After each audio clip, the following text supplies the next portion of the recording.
로마서 8장 소개합니다. 로마서 8장은 로마서 7장과 더불어서 또 로마서에서 가장 또 많은 또 해석적 차이의 논쟁을 또 이렇게 나타냈던 그런 본문이기도 합니다.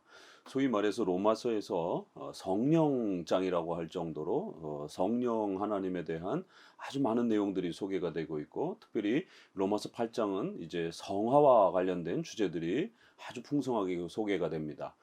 과연 이 성화 속에서 성령의 이러한 그 역사와 사역들이 어떻게 이루어져 가는가와 관련해서 이제 장로교의 해석이 다르고요. 또 당연히 이제 주로 신비주의나 은사주의 계열에서 또 이 성령 하나님께서 성화 속에서 어떤 식으로 이루어지는가, 당연히 이제 신비주의와 은사주의 방식으로 이렇게 또 펼쳐져 가는 것을 이해하고, 이렇게 여러 가지 이 성화와 관련된 성령의 사역과 관련해서 논쟁이 됩니다. 자, 그럴 때 특별히 이 성화 관련해서 역사 속에서 우리가 항상 조심해야 될 양극단이 있습니다.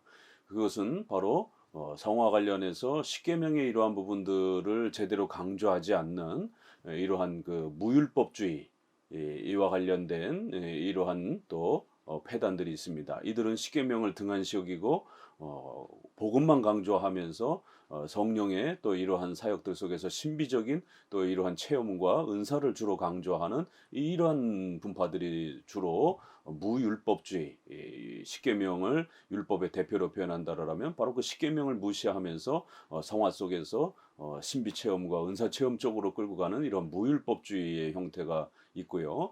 또 반대로는 율법주의의 또 이러한 형태가 있습니다. 또 율법주의에는 두 가지가 있습니다. 로마 카톨릭처럼 이렇게 성경에 없는 이야기들을 이렇게 강요하는 이러한 자기들의 조직과 이러한 또 법에 따라서 억지로 강요하는 맹종, 맹신을 요구하는 이런 율법주의가 있고요.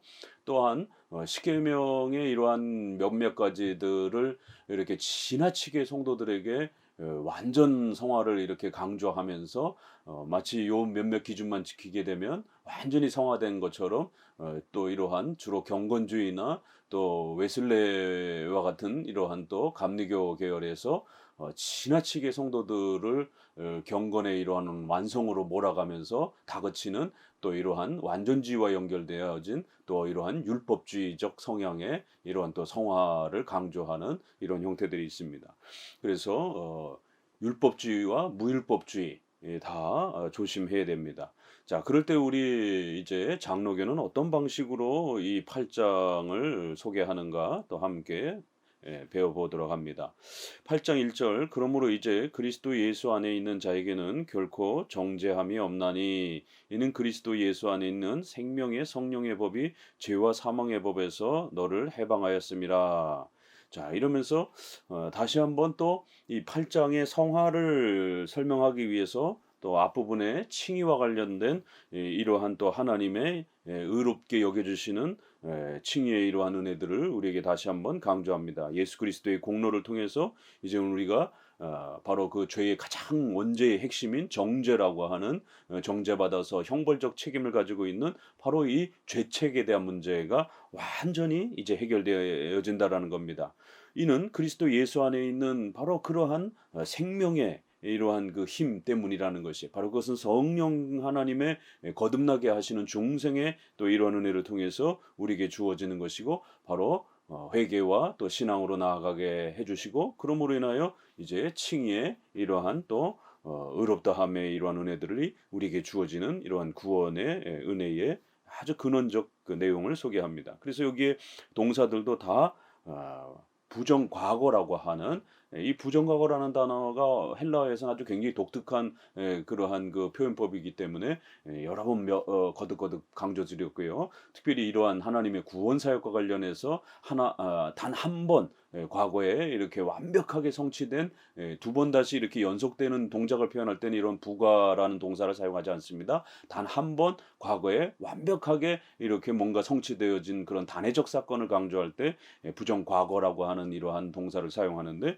여기에서도 이렇게 해방하였다 이렇게 해서 이신칭의를 통해서 의롭게 되어진 자들은 정죄함을 받지 않고 완전히 자유케 되었고 거듭나는 이러한 또 구원의 은혜를 단 한 번 완벽하게 우리는 그렇게 거듭나고 또 정죄에서 또 죄 사함을 받게 되는 이러한 하나님의 구원의 은혜의 네, 또 이런 확실성을 이렇게 표현을 합니다.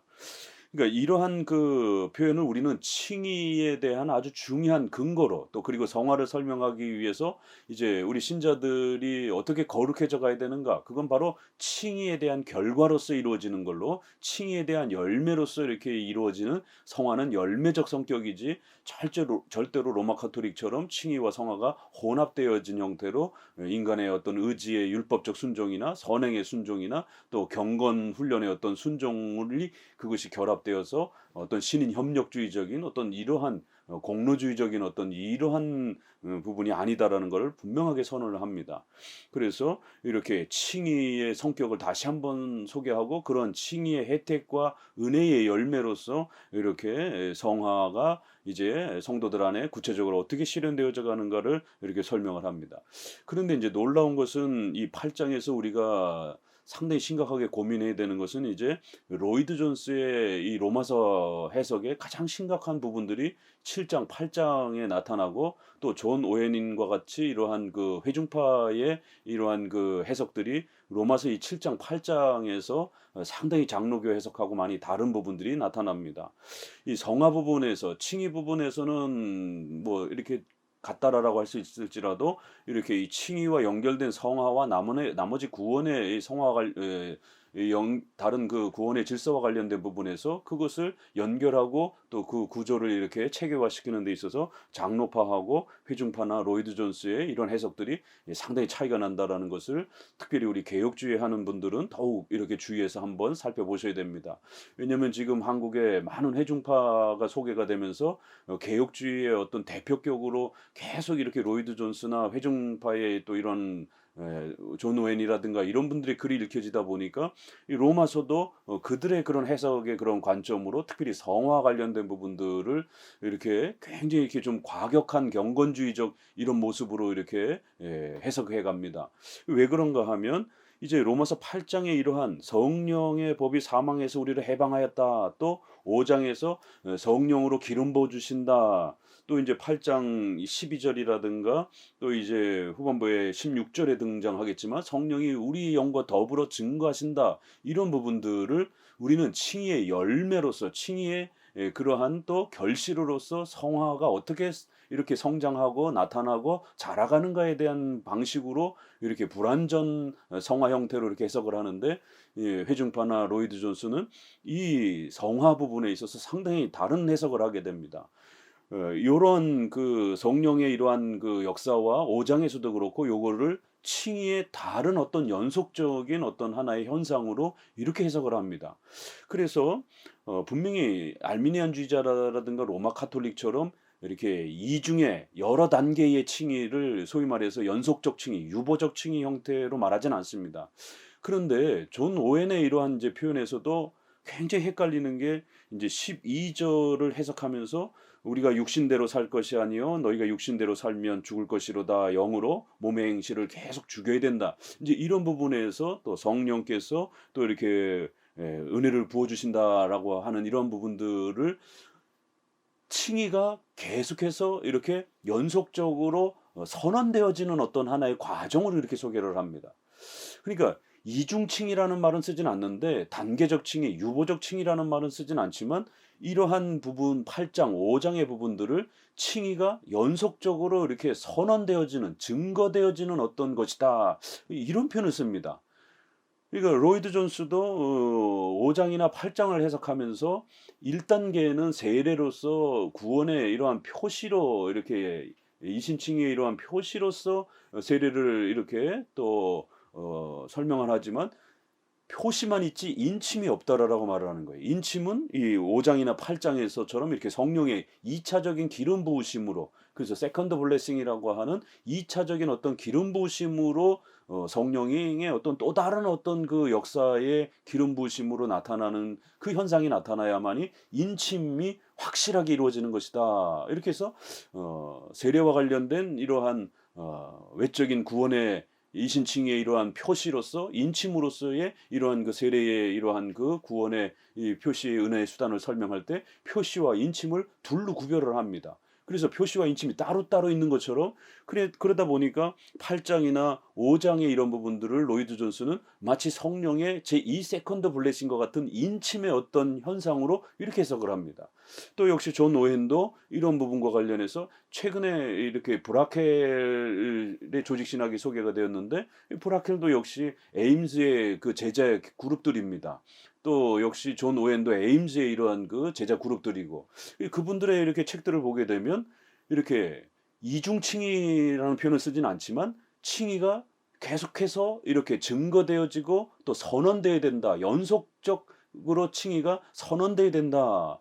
그래서 우리 장로교는 이렇게 칭의는 단회적인 것이고 법정적인 것이고 또 그것은 불변적인 것이기 때문에 이렇게 동사의 부정 과거 형태를 통해서 그 정제가 완벽하게 이렇게 사라진 것으로서 그리고 성화는 그 칭의의 혜택과 열매로서 나타나는 그런 하나의 열매의 개념으로 설명을 하는데 이분들은 칭의가 이렇게 연장선상에 있는 것처럼 이렇게 해석을 합니다. 그래서 칭의가 선언돼야 된다. 외적으로 칭의가 계속해서 이렇게 증명돼야 된다. 칭의가 계속해서 이렇게 공표돼야 된다.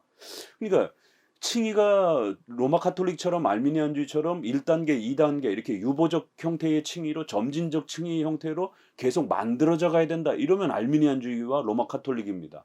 그러나 우리 장로교는 법정적 칭의, 단회적 칭의, 선언적 칭의, 불변적 칭의. 그래서 예수님을 믿는다고 고백하면 분명히 이렇게 단 한 번 이렇게 칭의가 선언되어지는 것입니다. 그리고는 그 이후부터는 성화의 열매들이 나타나는 것이에요. 그런데 회중파의 이런 분들 로이드 존스는 요 중간쯤에 이러한 이제 뉘앙스였던 표현을 칭의와 관련해서 이렇게 자꾸 표현하다 보니까 이게 칭의도 헷갈리게 되고 또 이분들이 말하는 성화가 마치 칭의를 마치 이렇게 보좌하는 것처럼 이렇게 계속해서 칭의를 이렇게 이렇게 보조해 주는 것처럼 결국 칭의를 이렇게 뭔가 계속해서 이렇게 외적인 울타리 형태를 해주는 것처럼 이런 뉘앙스의 이렇게 표현들이 자꾸 칭의와 성화를 이렇게 잘 구별해서 설명하지 않다 보니까 제3자가 읽을 때 굉장히 헷갈리는 것입니다. 그래서 이분들의 이 칭의와 성화의 관계를 설명하는 부분은 굉장히 주의하셔야 됩니다. 이러다 보니까 결국 회중파의 이러한 그 성화 개념은 굉장히 이렇게 완전주의적으로 가게 되고 또 이런 경건의 이러한 그 생활들을 아주 극단적으로 이렇게 강요하게 되고 강력한 어떤 회개 체험이라든가 이런 부분들이 끊임없이 칭의가 이렇게 그들의 성화의 삶을 통해서 선언되어지는 자신의 그런 경건 생활들을 통해서 내가 칭의받은 자라가 하는 것이 이렇게 외적으로 계속해서 연속적으로 증명되어야 되고 또 선언되어야 되는 것처럼 이렇게 표현을 합니다. 그러다 보니까 이런 표현들이 유보적 칭의라든가 칼빈주의와 다른 알미니안주의의 이러한 그 신인 협력적 칭의 개념하고 굉장히 이렇게 유사한 어떤 그 느낌과 표현들이 자꾸 이렇게 사람들에게 비쳐 보여지게 되는 것입니다. 그래서 이런 로마서 8장을 설명하는 부분에 있어서도 우리 장로교는 정죄함이 없느니라. 이거는 칭의에 대한 그런 원칙론적인 그런 아주 중요한 원리를 이렇게 다시 한번 반복해 주는 것이지 여기에 뭔가 칭의가 이렇게 계속 이렇게 연속되는 어떤 그 하나의 그 과정과 어떤 그 내용으로 이렇게 설명되는 건 아닙니다. 성화를 설명하기 위해서 칭의가 그 성화의 근거와 원인으로서 더욱 명확하게 이렇게 표현되도록 다시 한번 칭의가 성화의 근원적 원인이 돼야 되고 근거가 돼야 되는 그러한 이유를 이렇게 앞부분에서 아주 강력하게 칭의란 단 한 번 이루어지는 것이고 정죄함이 없어지는 것이고 하나님께서 우리를 의롭다 여기게 되면 그거는 부정 과거 형태로 완전히 우리가 죄에서 해방되어지는 그래서 그것이 뭐 이렇게 외적으로 계속 뭐가 이렇게 선언돼야 되고 계속 연속적으로 이렇게 증거돼야 되고 계속해서 이것이 무슨 칭의가 이렇게 선언돼야 되고 공표돼야 되는 어떤 이런 표현도 써서는 안 되고 또 알미니안주의자들처럼 2단계, 3단계 형태로 계속 칭의가 만들어져 가야 된다라고 그렇기 때문에 아직은 미완성이다라고 이렇게 표현해서도 안 되는 겁니다. 칭의란 완전히 하나님 앞에 우리가 단 한 번 의롭게 되어지는 이러한 그 완성 형태로 그렇게 이루어지는 것이고 그 정죄함이 없어지는 것입니다.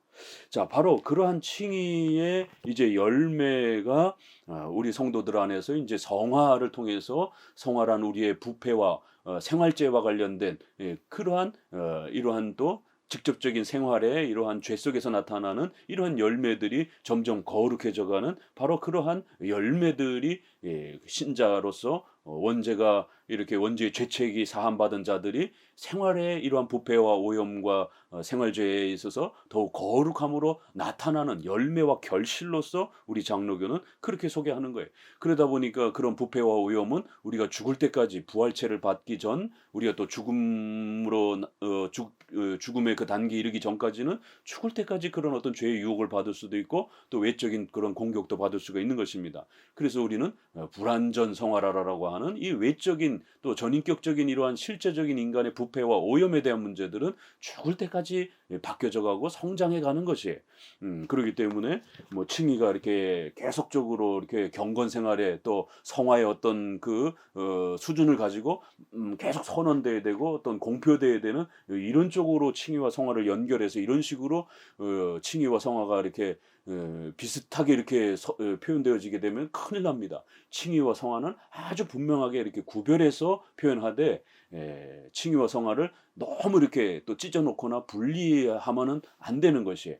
조화 속에서 설명을 하되 그러나 칭의와 성화는 분명히 서로가 구별되는 것으로서 이렇게 설명을 해줘야 성도들이 구원론에서 헷갈리지 않고 자신의 어떤 선행을 통해서 율법적 순종을 통해서 또 더 나아가서는 기도 생활이라든가 예배 생활이라든가 자신의 이런 경건 생활의 어떤 열심을 가지고 마치 칭의를 이렇게 확보하려고 하는 이러한 또 극단적인 경건의 이러한 그 또 모습도 역시 칭의의 어떤 하나의 조건이라든가 이런 그 토대가 되는 건 아닌 것입니다.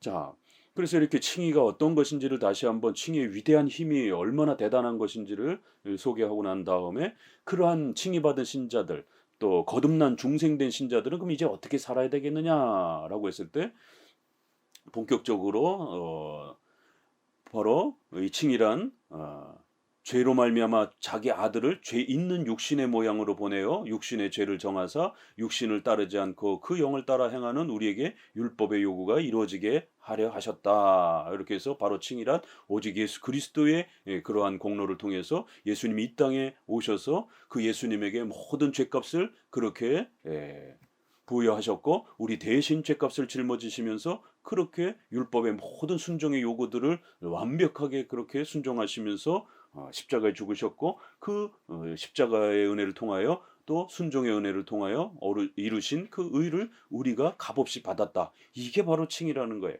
그렇기 때문에 이렇게 성령의 은혜를 통하여 거듭났고 또 예수님의 의를 통하여 의롭게 된 자들은 이제는 절대로 우리가 죽었던 상태 또 우리가 죄인이었던 그러한 상태의 삶으로서 이제는 살 수 없고 반드시 하나님 앞에 거룩하게 하나님을 위한 삶으로서 그렇게 살 수밖에 없는 그런 열매들이 이제 쏟아져 나오게 된다라는 거예요. 그래요 7절에 육신의 생각은 하나님과 원수가 되나니 이는 하나님의 법에 굴복하지 아니할 뿐 아니라 할 수도 없습니다. 그래 다시 한번 이런 육신의 과거에 우리가 거듭나기 전에 또 우리가 의롭게 되기 전에의 이런 육신의 생각들, 이런 또 악한 이러한 그 우리의 마음들은 하나님의 법을 생각할 수도 없고 하나님의 법을 순종할 수도 없고 또 할 수도 없다. 그렇기 때문에 이런 8장 7절의 말씀이 우리가 7장의 바울의 그 모습이 중생 전이냐 후냐 이렇게 해석할 때 8장 7절로 인해서 더더욱 그것은 이제 중생 후의 모습이지 결코 육신의 생각이 죄를 뭐 준비하고 회개를 준비하고 또 그런 반성하고 이러한 과정을 거칠 수가 없다라는 겁니다. 그건 육신의 생각은 이렇게 하나님과 원수가 되어 하나님의 법에 준비하지도 못하고 굴복하지도 아니하고 할 수조차도 없다라는 거예요. 이렇게 전적으로 부패한 자들은 거듭나고 중생되기 전에는 새롭게 변화되기 전에는 하나님의 법을 향하여 나올 수 없다라는 겁니다. 그렇기 때문에 이제 우리가 중생되고 의롭게 되었다라고 하는 것은 이렇게 신분의 변화와 완전히 새 사람으로서 이루어지는 그런 하나님의 영생의 새로운 거듭남의 혜택을 우리가 누리는 것이다라는 거예요. 계속 칭의의 그 위대한 힘을 설명하는 겁니다. 9절 만일 너희 속에 하나님의 영이 거하시면 이제 본격적으로 새롭게 거듭난 사람, 새롭게 의롭게 여겨진 사람은 이제 어떤 삶의 변화들이 나타나느냐? 너희 안에 하나님의 영이 거하시면 육신에 있지 아니하고 영에 있나니 누구든지 그리스도의 영이 없으면 그리스도의 사람이 아니니라. 바로 우리가 거듭나고 영생을 새로운 생명을 누리고 또 의롭게 정죄가 없어지고 의롭게 되어지는 이러한 그 은혜는 바로 그리스도의 영을 통해서 이루어지는 또 그러한 은혜들이라는 것이에요. 자, 칭의를 앞부분에서는 그리스도와 관련해서 설명을 했는데 8장에서는 칭의를 성령의 은혜와 관련해서 성령께서 우리를 거듭나게 해주셨고 또 그 중생의 이런 은혜들을 통해서 우리가 신앙과 회개 가운데로 나오게 되었고 신앙과 회개를 한 자들은 바로 이 신칭의의 이러한 은혜를 누리게 되는 거예요. 신분의 변화에 이런 은혜를 누리는 겁니다. 이런 모든 은혜들은 바로 성령께서 우리를 중생케 하시는 바로 우리를 거듭나게 해서 새로운 사람이 되었기 때문에 회개와 신앙의 이러한 단계로 나올 수 있게 된 구원의 혜택들을 누리게 된 것이다라는 거예요. 칭의의 은혜들을 이제는 성령의 은혜의 관점에서 다시 한번 설명합니다.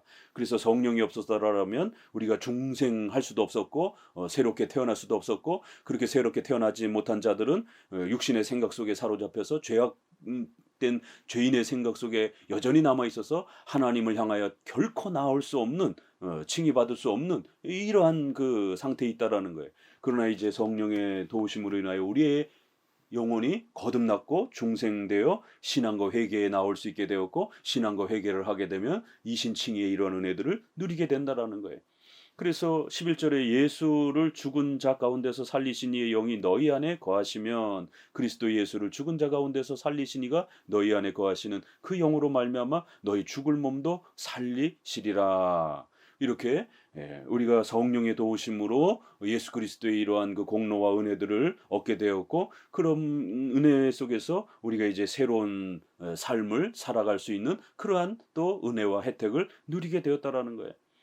그러니까 이것은 이 성화를 우리가 어떻게 이루어갈 수 있느냐와 관련해서 아주 근본적인 바로 원칙론적인 우리 성화의 힘을 이야기해 주는 겁니다. 성화의 근거 원인 그건 칭의로부터 이루어진 것이고 그건 성령의 도우심으로 우리가 중생의 새롭게 거듭남의 이런 은혜들을 통해서 얻게 된 것이다라는 거예요. 그러니까 아직 성화에 대해서 본격적으로 이렇게 설명해 가진 않습니다. 먼저 성화의 그 근원, 성화의 근거, 성화의 힘 이런 부분들을 원칙적으로 신자라는 이렇게 거듭난 자요, 이신칭의를 받은 자요, 그러기 때문에 새로운 신분과 거듭난 자로서 하나님 앞에서 이제 거룩함을 살아갈 수 있는 그러한 새로운 능력을 부여받은 자다. 이렇게 신자가 어떠한 자인지를 계속 다시 한번 성령의 은혜의 관점에서 설명해 갑니다. 이제 12절 그러므로 형제들아 우리가 빚진 자로 돼 육신에 져서 육신대로 살 것이 아니니 너희가 육신대로 살면 반드시 죽을 것이로되 영으로서 몸의 행실을 죽이면 살리로다. 그러니까 이제 존 오해는 바로 이런 부분을 칭의의 이 칭의와 성화의 관계 속에서 그 성화가 실제적으로 이루어져가는 과정으로 이렇게 해서 이 부분을 설명을 합니다. 그러다 보니까 계속해서 육신으로 살면 안 되고 육신을 계속해서 성령의 도우심으로 죽이는 그 과정을 해야 된다라는 거예요. 그런데 문제는 만약에 그렇게 성화의 실제적 과정으로 이렇게 해석을 해 버리게 되면 어떤 일이 벌어지냐면 만약에 그렇게 성도가 열심히 죽이다가 좀 아프거나 시험에 떨어져서 우리 육신을 덜 죽이게 되면 그러면 다시 지옥에 떨어지나요? 그러면 결국 칭의가 취소되는 이런 결론이 이를 수 있는 굉장히 심각한 해석이 됩니다. 바로 존 오웨이는 요 구절을 가지고 그 유명한 책인 죄 죽임이라고 하는 그 유명한 책을 이렇게 또 펼쳐서 설명해 갑니다. 그러니까 죄 죽임과 관련된 책은 회개와 이러한 그 신앙의 책임에 대한 부분들을 아주 강력하게 자극을 주고 경고하는 아주 굉장히 좋은 책입니다. 그럼에도 불구하고 그 신학의 체계가 성화 관련해서 이렇게 장로교만큼 이렇게 튼튼하지를 못하다 보니까 이 죄 죽임이라고 하는 이러한 그 강조점이 자칫 잘못하면 우리가 중간에 죄 죽임을 좀 등한시하고 소홀히 여기게 되면 결국 여기 있는 표현 따라 반드시 죽을 것이로되 그러니까 그러면 결국 사망으로 떨어진다는 얘기입니다 이것은. 그러면 우리가 죄죽임을 조금 등한시 여기게 되면 다시 사망으로 떨어지는 것인가. 그러니까 존 오웬은 이거를 성화의 그 실제적 과정으로 설명을 해 버렸습니다. 그러나 우리 장로교는 이것은 성화의 실제 과정이 아니라 성화의 원리, 성화가 이루어지는 근원적 그 힘을 이야기해 주는 겁니다. 그러니까 아직 성화의 구체적인 과정과 그 성화의 그런 본격적인 설명을 이야기하는 게 아니라 성화를 누가 시작하고 성화는 결국 어떤 힘에 의해서 시작이 되는가 신자와 불신자의 차이를 계속 설명하는 것이지 여기서 지금 신자의 어떤 구체적인 어떤 그 성화의 어떤 내용을 설명하는 게 아닙니다. 바로 신자는 이런 자이고 불신자는 이런 자이다. 그래서 성령의 그러한 은혜의 관점에서 불신자와 신자의 차이를 설명하는 거예요. 그래서 신자라는 이렇게 거듭난 자이고 성령의 중생케 해 주시는 은혜를 통해 거듭난 자이고 이신칭의 이런 혜택을 받는 자라는 거예요. 그렇기 때문에 이렇게 성화의 근원적인 원리, 원칙을 설명하는 것이지 그 과정이나 단계를 설명하는 게 아닙니다. 그래서 육신에게 져서 육신대로 살 것이 아니요 신자란 이렇게 칭의를 받았고 중생된 자이기 때문에 절대로 육신대로 살 수 없다는 하나의 원칙론을 설명하는 겁니다. 바로 신자는 어떤 자인가에 대한 이렇게 아주 근원적인 원칙적 설명을 하는 것이지 과정을 설명하는 게 아닙니다. 육신대로 살 것이 아니요 너희가 육신대로 살면 너희가 만약에 과거처럼 계속 이렇게 죄 있는 자의 모습처럼 살아가고 그런다라면 그건 불신자의 모습이라는 것을 증명할 수밖에 없는 것이다라는 거예요. 그렇기 때문에 이제 신자는 과거의 그러한 삶처럼 살 수 없다라는 겁니다. 그렇기 때문에 신자는 이렇게 영으로서 몸의 행실을 죽이면 살리라. 바로 이제 신자란 칭이 됐고 거듭난 자기 때문에 이제 영으로서 성령의 도우심을 따라 앞으로 계속해서 우리의 몸과 싸워가면서 우리의 몸에 이런 많은 또 죄와의 이러한 싸움들을 이제 새롭게 시작할 수 있는 그런 새로운 변화를 갖게 된 자다라고 하는 성화의 원칙론적인 근원과 신자의 그러한 그 설명을 하는 것이지 이거를 성화의 어떤 구체적인 하나의 과정으로 설명을 하게 되면 영으로서 몸의 행실을 죽여야 되는 건 맞는데 그럼 만약에 우리가 육신대로 살면 또 영으로서 계속 이렇게 육신을 죽이다가 중간에 조금 등한시하거나 소홀히 여기게 되면 그러면 우리가 또 지옥으로 떨어지는 것인가? 이런 아주 심각한 마치 칭의가 자칫 잘못하면 취소가 될 수도 있는 그런 위험한 그런 해석들의 또 이런 방향을 또 갖게 됩니다. 그래야 이 12절에 있어서 장로교 해석과 존 오웬의 또 이런 회중파는 존 오웬의 영향을 받아서 그런 뉘앙스가 비슷합니다. 자, 그래서 이것은 칭의 실제적인 그러한 그 성도의 과정은 아니다라는 것, 반드시 우리 그렇게 살아야 된다라고 하는 필연성과 어떻게 보면 당위성이라고 하는 신자는 이제 거듭났기 때문에 또 중생되었기 때문에 이제는 신자는 새로운 삶을 살 수 있게 된 자다라고 하는 신자의 칭의의 위대한 그 은혜 또 그 칭의를 통해서 우리가 받게 되는 또 성화는 반드시 필요하다라고 하는 이런 원칙적 설명이지 이거를 구체적인 성화의 어떤 단계 설명으로 설명한 건 아닙니다. 왜 그러냐면 그 다음도 계속 칭의와 관련된 성화가 바로 그 칭의의 이제 열매요 증거로서 이제 따라와야 된다라고 하는 이런 원칙적인 그 필요성에 대한 설명을 계속 이렇게 해나가고 있는 겁니다.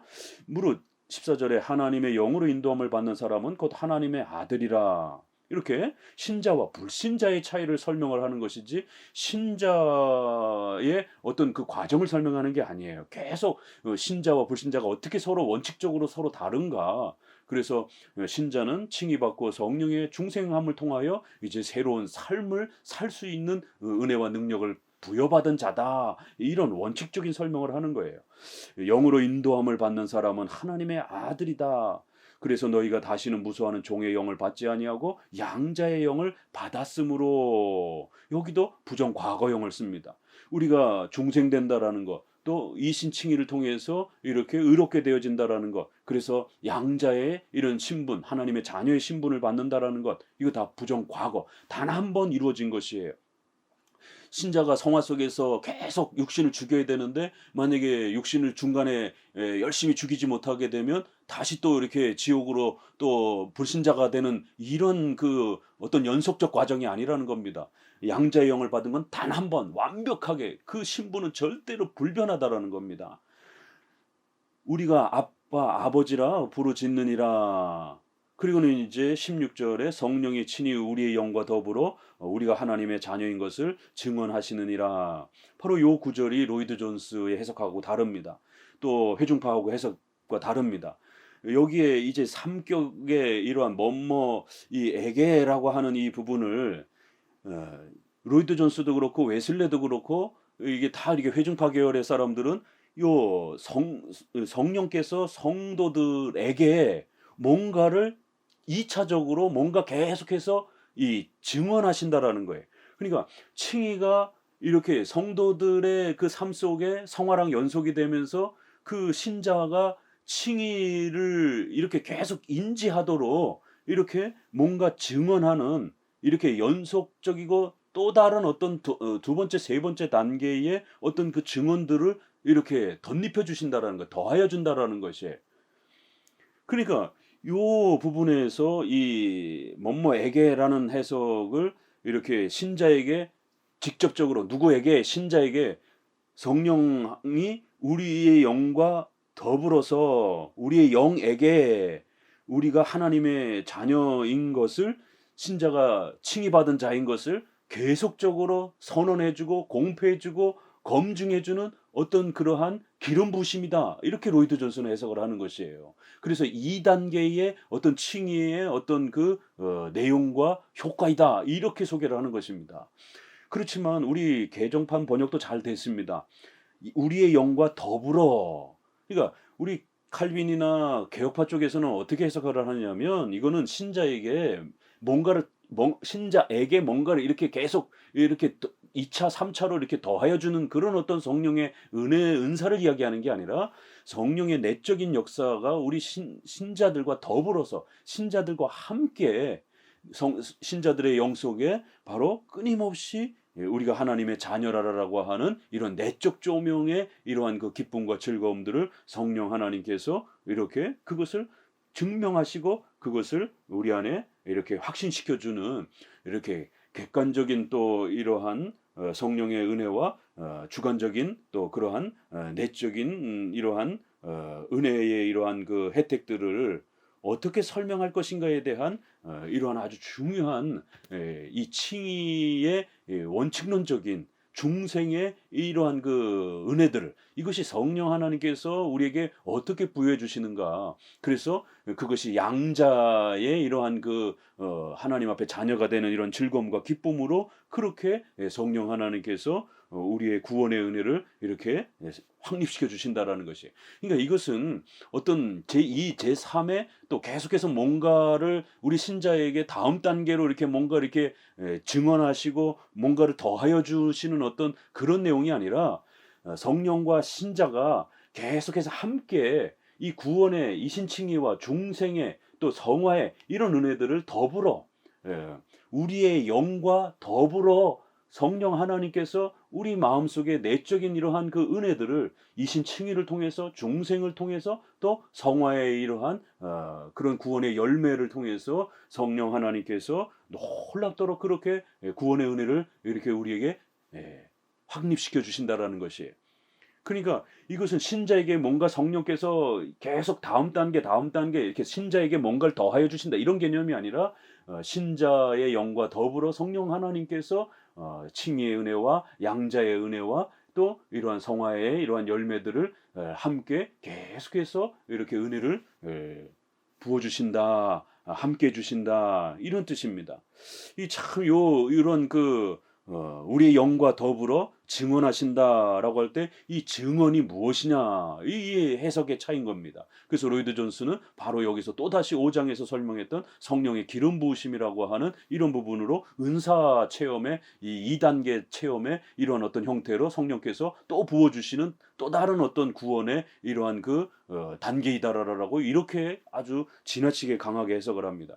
그러나 이 8장은 계속해서 여기까지 칭의의 혜택, 그 다음에 또 중생의 이러한 성령께서 칭의와 중생의 혜택을 우리에게 어떻게 베풀어 가시는가, 또 양자의 이러한 그 은혜들을 어떻게 우리에게 확립시키시는가, 이게 성화의 근거가 되는 바로 칭의, 양자, 또 중생, 이 모든 것이 바로 성화의 원인과 근거가 되는 것입니다. 이렇게 하나님 앞에 거듭나고 의롭게 된 자들은 성령의 도우심을 통하여 이렇게 앞으로 새로운 삶을 이렇게 누리고 될 것이고 새로운 삶을 또 펼칠 것이다라고 하는, 그래서 성령께서 우리 안에 그러한 강력한 칭의와 양자와 중생의 이러한 은혜들을 끊임없이 우리가 신자다라고 하는 이러한 또 새로운 변화들을 우리 안에 강력하게 이렇게 붙들어 주신다라는 겁니다. 이거는 또 다른 어떤 그 제2, 제3의 어떤 그 내용들을 덧붙여 주신다라는 그런 해석들이 아닌 것이에요. 그래서 특별히 12절과 16절의 해석이 역사 속에서 특별히 우리 개혁주권 내에서 또 이렇게 회중파 계열과 상당히 많은 또 칭의와 성화를 어떻게 조화 관계 속에서 설명하느냐의 이 차이가 이렇게 서로 많이 논쟁이 돼서 또 이렇게 서로 차이를 나타내기도 했던 구절이기도 합니다. 우리 장로교에 있어서는 성화를 이제 본격적으로 설명해 가기 위해서 성령 하나님께서 우리 성화를 어떻게 이루어 가시는가, 구원의 역사에 있어서 어떤 역할을 하시는가, 그럴 때 칭의와 중생과 관련해서 이제 우리가 하나님 앞에 새로운 자가 되었다라는 것, 의로운 자가 되었다라는 것, 그래서 이제 우리는 반드시 새로운 삶을 살 수밖에 없다라는 것, 살아야 한다라고 하는 그러한 신자의 또 새로운 변화의 이러한 그 모습을 이렇게 강력하게 성령 하나님과 관련해서 설명해 주는 또 그러한 모습을 8장에서는 우리에게 소개해 주고 있습니다. 감사합니다.